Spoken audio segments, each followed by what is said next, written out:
In a world of ever-evolving technology and advancements, here comes a groundbreaking innovation in the electronics industry: wooden transistors.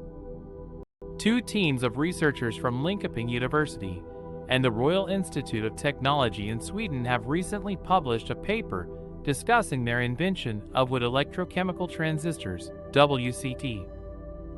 Not only would WEX open possibilities for more sustainable and biodegradable devices, but they could also enable the electronic control of living plants. This cutting-edge invention is a far cry from current silicon transistors, which measure in nanometers and run at multi-gigahertz speeds. By contrast, WEX measure 3 centimeters across and have a switching frequency of under 1 Hz. So how exactly do researchers turn wood into a transistor? The scientists first removed the lignin from the wood using a chemical solvent, and then replaced the channels previously filled with lignin with a mixed electron-ion conducting polymer.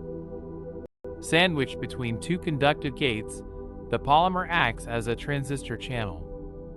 In this project, the scientists used balsa wood as it was